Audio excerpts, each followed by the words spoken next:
Di saluran ini saya sering mengatakan bahwa masyarakat barat tidak boleh berkompromi pada nilai-nilainya demi mengakomodasi budaya lain.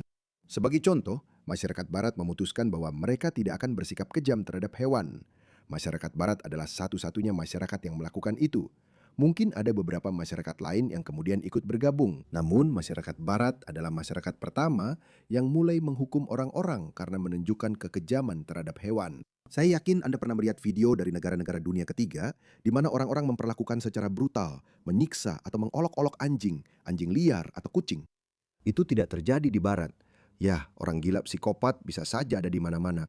Tapi barat berkata, kami tidak akan mentolerir hal ini. Orang-orang telah dijatuhi hukuman yang sangat lama karena bersikap kejam terhadap hewan, karena menelantarkan hewan peliharaan mereka. Itu adalah nilai barat yang sangat baik. Tapi entah kenapa, demi mengakomodasi beberapa budaya lain, barat menjadi munafik. Di satu sisi, mereka akan memenjarakan warganya sendiri karena menunjukkan kekejaman terhadap hewan. Tapi di sisi lain, mereka mengatakan kepada muslim bahwa tidak apa-apa bagi kalian untuk menyembelih hewan yang kompleks seperti sapi atau unta secara brutal. Kita seharusnya tidak melakukan itu. Seharusnya tidak mentolerir hal itu. Inilah mengapa penting bagi kalian untuk tidak membuat konsesi demi budaya asing yang bermusuhan. Lihatlah ini, karena hal itu tidak akan pernah berakhir. Mereka sekarang menargetkan anjing. Mereka, para muslim, membenci anjing. Lihatlah ini, karena nabi mereka membenci anjing. Nabi Allah memerintahkan untuk membunuh anjing.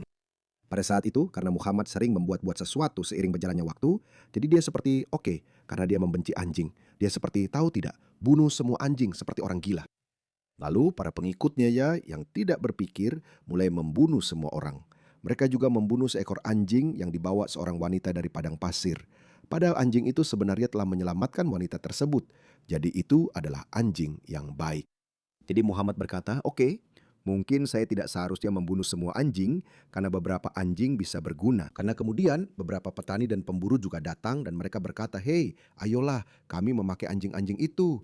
Jadi kemudian Muhammad berkata setelahnya, dia melarang untuk membunuh mereka dengan mengatakan bunuh yang hitam saja. Bunuh saja semua anjing hitam. Bukankah itu luar biasa? Jadi itulah sebabnya mereka membencinya. Tapi lihat ini, lihat siapa yang sekarang menuruti kemauan mereka. Orang Barat sangat mencintai anjing mereka, sama seperti orang Muslim membenci mereka.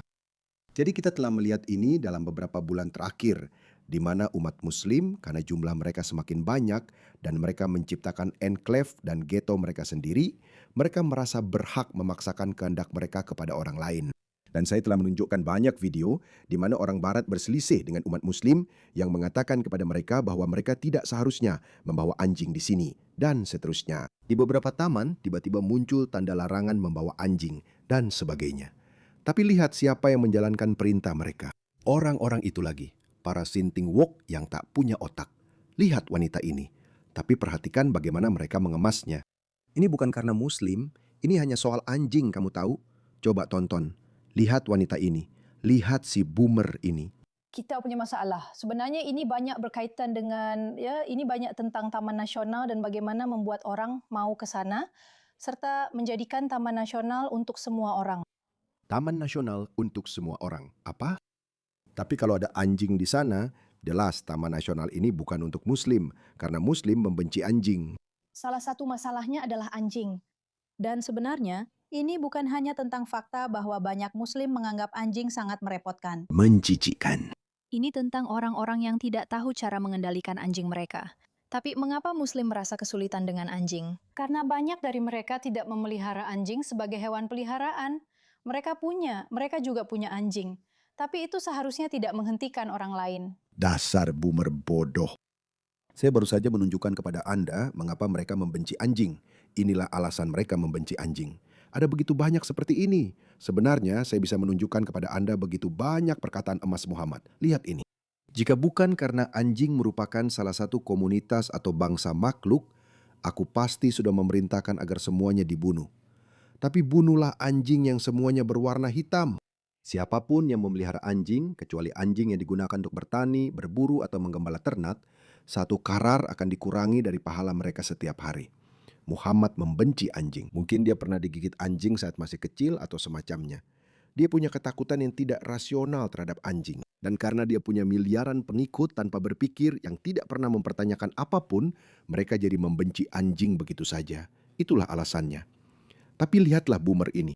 Dia bilang, karena mereka tidak memelihara anjing sebagai hewan peliharaan, orang-orang ini. Mereka tidak memelihara anjing sebagai hewan peliharaan. Mereka punya anjing sebagai itu seharusnya tidak menghentikan semua yang lain. Orang-orang membawa anjing mereka ke pedesaan. Karena ada beberapa orang yang tidak menginginkannya. Ada banyak seperti yang kita tahu dan kita semua tahu, orang-orang yang telah bertahan dengan sangat buruk. Tapi badut-badut ini akan terus menyerahkan kebebasanmu, nilai-nilaimu satu persatu. Untuk memberi ruang bagi anak emas mereka.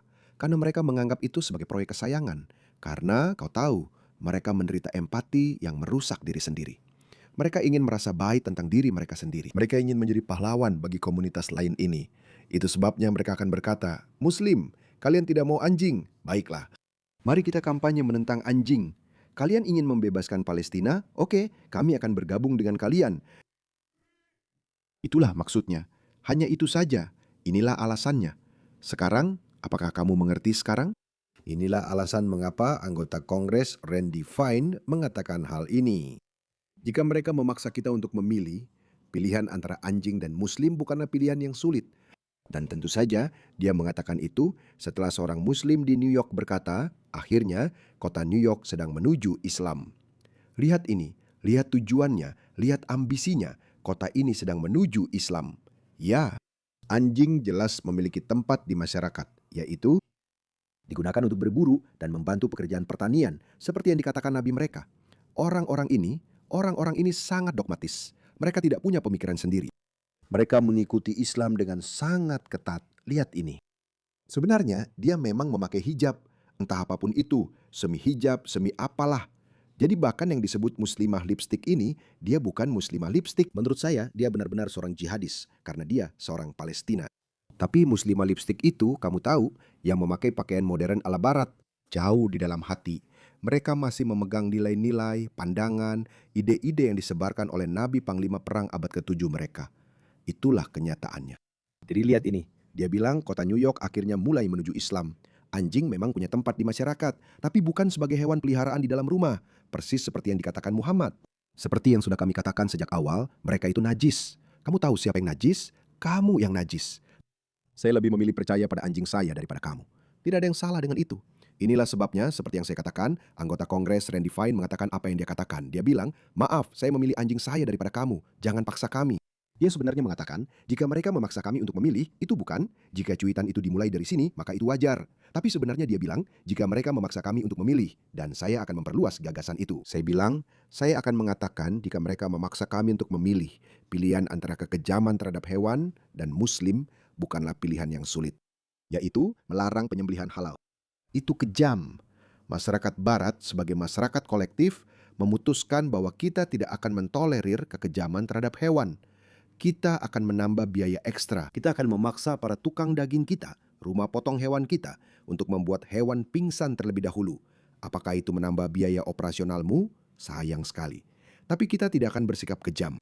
Tapi Muslim datang, dan para boomer seperti orang ini berkata, tidak, kita harus bersikap baik kepada mereka. Dan kita memang baik, dan lihat hasilnya. Mereka tidak akan berhenti. Mereka tidak akan berhenti pada apapun yang sudah kamu berikan kepada mereka. Mereka akan terus datang meminta lebih. Mereka akan menuntut lebih. Itulah sebabnya saya penggemar Randy Fine yang diserang oleh Piers Morgan. Ya, sejujurnya, saya tidak tahu apakah Piers Morgan benar-benar tulus dalam kritiknya atau dia hanya melakukan ini saja. Dia hanya mencari hal-hal kontroversial agar bisa mengundang tamu dan mendapatkan banyak penonton. Lihat, kalau itu memang model bisnisnya, tidak masalah. Itu berhasil untuk dia. Lihat ini. Jadi dia meretweet dengan komentar dan berkata, dasar brengsek menjijikan. Apa yang begitu menjijikan dari itu? Jika kamu ingin aku memilih antara bersikap kejam pada hewan atau meninggalkan anjingku, atau ada Muslim di komunitasmu, maaf, itu bukan pilihan yang sulit. Tidak ada yang salah dengan itu.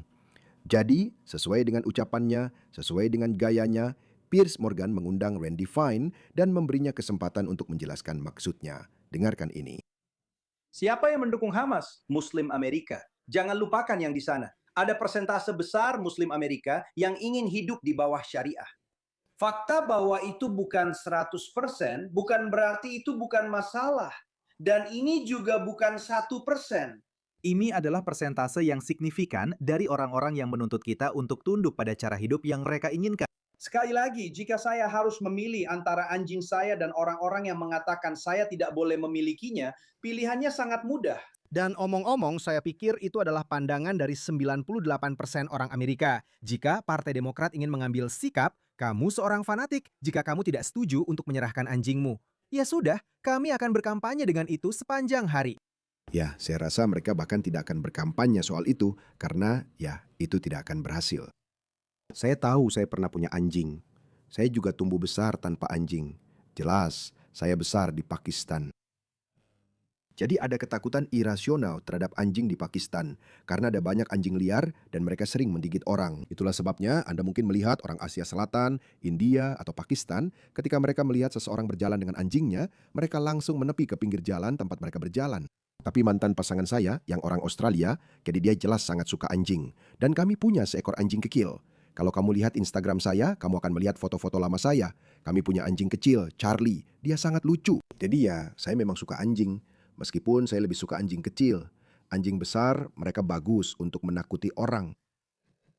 Jadi intinya, pelajaran dari cerita ini adalah jangan jadi seperti para boomer ini. Mereka akan melakukan apa saja. Mereka bahkan akan meminta kamu untuk menyerahkan anjingmu. Mereka akan meminta kamu untuk mentolerir muslim yang berdoa di jalanan. Mereka akan berkata, lalu kenapa kalau muslim mengumandangkan teriakan Allahu Akbar lewat pengeras suara? Karena kita juga punya lonceng gereja. Mereka akan melakukan apa saja yang berarti jangan beri mereka sedikit pun. Bahkan sekarang saatnya untuk merebut kembali apa yang telah hilang.